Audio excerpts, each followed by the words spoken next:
Hello and welcome to this week's edition of Energy Frontiers. I am Justina Okechukwu. This program has been brought to you with the support of the African Energy Chamber. There's a lot on the energy news front from Africa and around the world. So let's get started. The Organization of Petroleum Exporting Countries has forecast world oil demand to grow by 2.2 million barrels per day to an average of 104.4 million barrels per day in 2024, supported by resilient global GDP growth and continued improvement in economic activity in China. In its monthly oil market report for December, the oil-producing group says it remains cautiously optimistic about the fundamental factors affecting oil market dynamics in the new year. In the meantime, the International Energy Agency has revised its 2024 global oil demand growth estimate higher by 130,000 barrels per day to 1.1 million barrels per day, but says a near-term global economic slowdown is weighing on consumption. South Africa is gearing up to secure additional 2,500 megawatts of new nuclear power online by 2032 in order to address the country's severe power outages. The country has Africa's only nuclear power station, but the Quebec plant near Cape Town currently operates at 50% capacity. The East African community recorded another milestone this week after the African Crude Oil Pipeline, or EACOP, welcomed the first shipment of 100 kilometers pipe at the port of Dar es Salaam. The cross-border pipeline project is expected to be completed by December 2025, and crude oil will start to flow from Uganda to Indian Ocean by 2026. Progress in Morocco, as 8 top energy companies and partnerships have been shortlisted for the development and construction of the 400 megawatt Nor Midelt 3 solar power complex. The African Petroleum Producers Organization has pushed back hard against calls to slow down or even stop investment in Africa's hydrocarbon and gas resources following a resolution to transition away from fossil fuels at the just concluded COP28 summit. The APPO noted the level of underdevelopment and energy poverty in Africa, including uncertainties in the success of renewable energy. And that was a snapshot of your energy news headlines. COP28 ended with a historic consensus on language for fossil fuels. We have more for you on Energy Frontiers.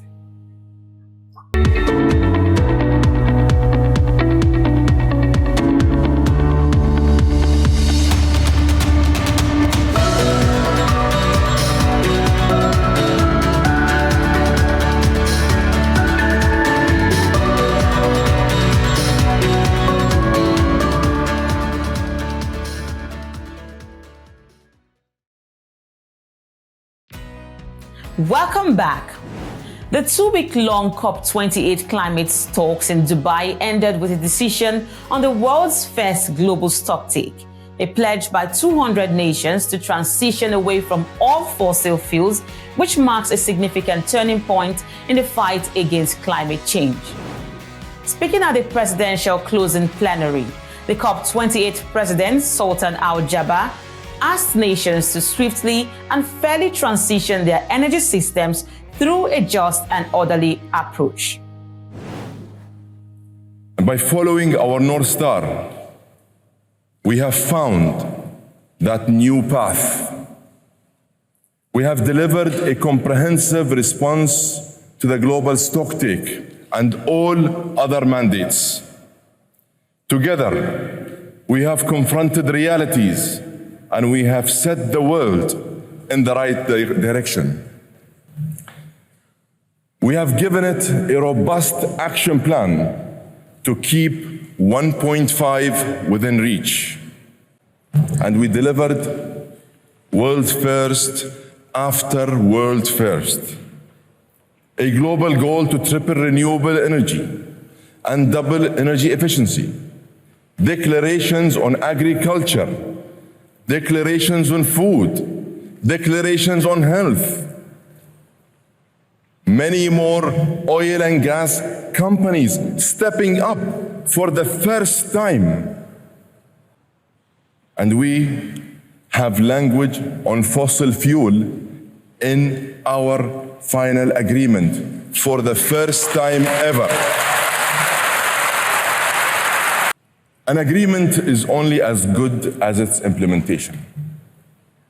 We are what we do, not what we say. We must take the steps necessary to turn this agreement into tangible actions. If we unite in action, we can have a profoundly positive effect on all our futures. Nuclear energy also got a front seat at the 2023 Climate Summit, securing a separate declaration made by the International Atomic Energy Agency, plus more than 22 countries agreeing to advance the goal of tripling nuclear power capacity by 2050.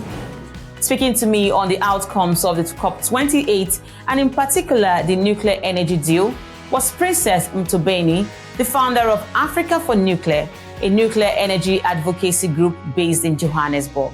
Take a listen. It's been a whole 2 weeks of intense conversations around energy, climate finance, and all of that. What are your key takeaways from the discussions and outcomes of COP28 regarding nuclear energy? My key takeaways, of course, is how nuclear energy was a big part and parcel of COP28. For the very first time, the last 2 COPs I attended, nuclear was not a big part of discussions, of course, even though as nuclear advocates attended. But this time around, nuclear was, among the top things or the top 5 things that were discussed in the agenda. And it was really exciting to see. We are witnessing a nuclear global renaissance, and it's happening right in our eyes. The 22 nations that pledged to triple nuclear energy capacity by 2050 really were, for me, the highlights of the COP28, because it shows that finally the world is realizing that the net zero carbon emissions by 2050 target will not be achieved without the inclusion of nuclear energy. Right. I saw that announcement by the IAEA. So do you think the final text of COP28, which came out today, is fair enough to balance the variety of interests, including that of the energy sector, of nuclear energy sector? For me, it's fair enough, because if we're being realistic, the final proposal, it really does not, push people or countries to end fossil fuels as in tomorrow. It really it's realistic in such that we need to come to terms with reality. And reality is that we still need fossil fuel. And so ending fossil fuels is going to be a journey. Yes, we agree that we need to transition, but we are not going to transition overnight. So those countries who still rely on fossil fuels, like South Africa, which is powered mostly by coal, it's not going to be easy for South Africa to just wake up tomorrow and, shut down coal power plants. That will be devastating for the economy of the country. So the way this proposal is drafted, for me, it's realistic, because it also says that in order for us to achieve what we want, we need to work together as a world, so that at least we are able to achieve what we want to achieve, which is net zero carbon emissions by 2050. So it's a fair proposal, and I just want every country to run with it, including South Africa, which is really, for me, is running with just energy transition. There's nothing wrong with just energy transition, but it's not a priority for now. Right. So there is the concern about nuclear waste and safety. So how should African countries deal with these environmental issues around nuclear waste and safety? I don't think nuclear waste should be associated with environmental threats, because, we have been generating nuclear waste, some of us before we were even born, and it has never been a threat to our environment or even to our health, because the nuclear industry knows how to take care of its waste. Number one, it has highly skilled people who for many years have been working with this waste, and they know exactly how to do with waste. And so it's not an environmental threat, as you have never had any incident that someone has been exposed to nuclear waste and therefore have died or they in hospital.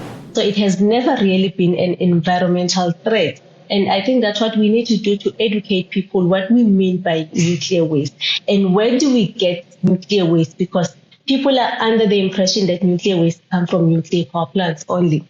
And that's not the case. You even get nuclear waste from hospitals, and you also get nuclear waste from other areas such as mining. So, but our nuclear waste is what we as the industry call the spent fuel waste, which we take care of. Every operator is responsible for taking care of its waste and ensuring that people and environment are not exposed to radiation. When we return, we place Angola's hydrocarbon sector in the spotlight. Stay with us.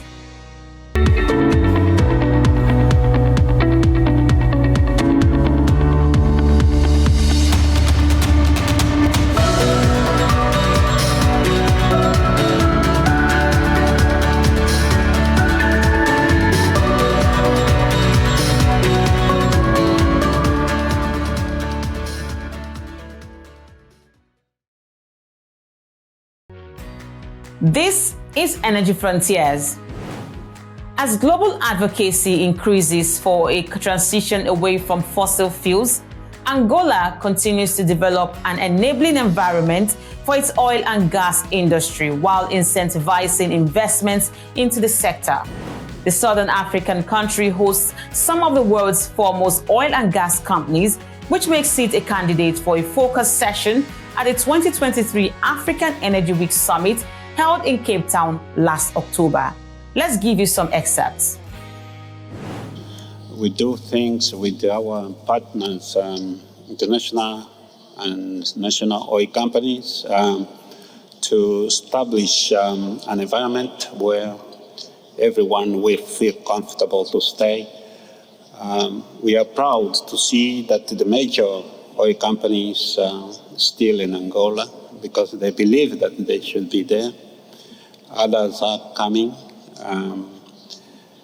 The current process, licensing round, is ongoing, started a few days ago. We did some road shows and we are receiving proposals. The process will continue up until, I guess, March 2024. How do you measure success of this? Is everyday talk, meetings, interest shown by investors. What are we doing in relation to keep up with sustainability of production? Proactively, we are, and again, working together, we identify opportunities to either correct what is not exactly what we should do once the fields are off plateau, production declining. So measures should be put in place. The NPG is also actively involved in the incremental production, which means increasing recovery factor. So on existing fields, also while opening work in frontier basins. I think my colleague Bellarmina really summarized that well. And also Edson mentioned it very, very clearly. I think the right word is really partnership. And everybody here on the table can attest to that, how it's been working. It's a good partnership between the government, the IOCs, and the NRC. And that has really propelled the country into where we are today. From a Sonangol standpoint, as I mentioned earlier, we do have some additional responsibility, and part of that is also to make sure these folks have the right partner to work with when it comes to developing those assets. So in summary, I will summarize my first intervention in this way. It's really about partnership, and that has been working for Angola, and we don't see why we should change it. You heard NOCs, you heard IOCs, but there are companies like us, So thank you for recognizing us as well. There is space now as these basins mature, as they continue to mature.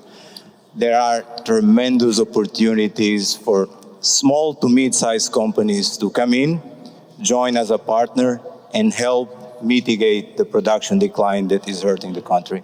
So companies such as APPO Energias and a few others that are here as well really have some space in Angola to do the 3 stages. There is exploration, opportunities to our size, so not Namib Basin, but there is exploration in the Congo onshore, for example.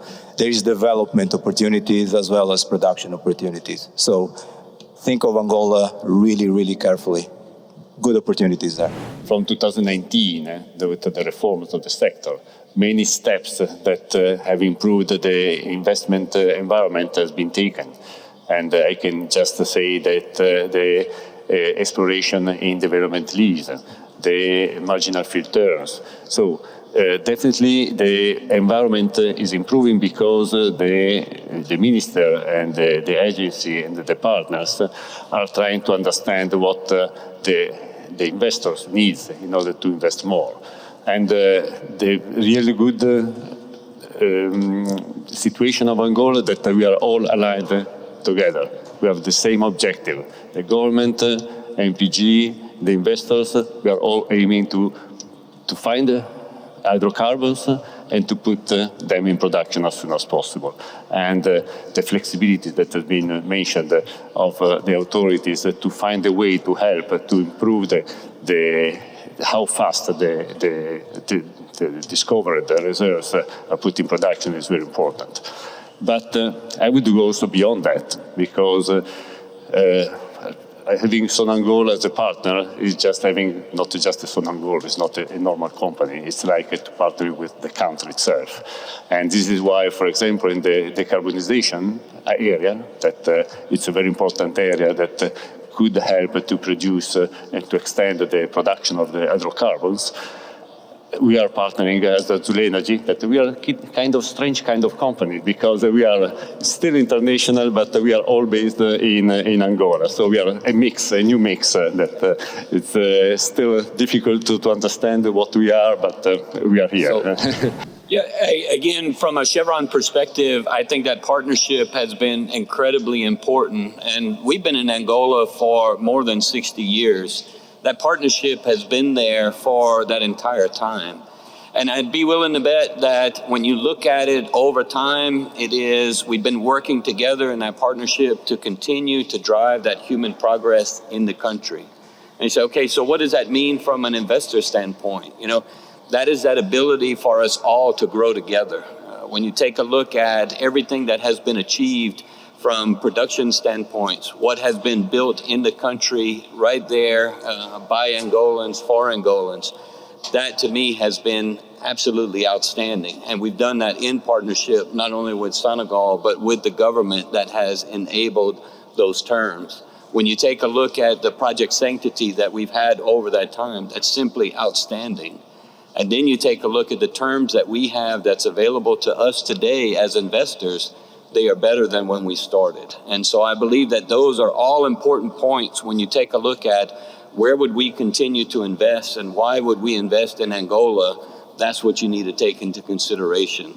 When we went to the government as an industry and said, we have fields that we can't develop because they're too small, we got marginal field terms. When we went and we took a look at the portfolio that was gas rich, then all of a sudden we had a gas law that was created so that it had value and we could then pursue that. So I think that over the years, over the many years, again, it has evolved in the right direction, and I'm confident it will continue to do so. So speaking from a venture as one of the new kids on the block, I'd use one word: opportunity, to summarise it. And if I start from sort of the opportunity space, what is there? Frontier, onshore, offshore.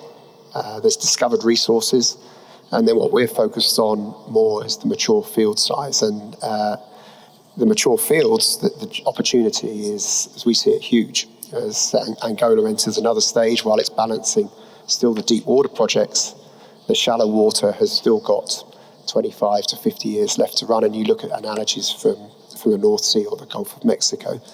So opportunity is one. I completely applaud the way that I think Angola has approached from a fiscal enhancement perspective. They've listened to the industry. They've been sensitive to what's the external environment, the extensions of licenses that have been seen, and then the regular rounds. And maybe a couple of things just on the round that is happening at the moment that's just been announced on the onshore.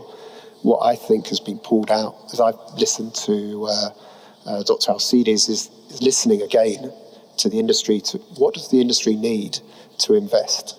Not every country does that. And I think the other key one is fiscal stability. If we look at my host country back in the UK, I don't think fiscal stability, unfortunately, is a word that could be used. Over in Angola, sanctity of contract, the fiscal stability, it encourages investment. And I would just say, just do more of the same. And that's how we wrap up this package of Energy Frontiers at this time. We thank you all for watching. Be sure to follow the program on Frontier Africa Report's website, like this video, subscribe to our YouTube, and follow us across all our social media handles as indicated on the screen. I am Justina Okechukwu. I'll see you next time.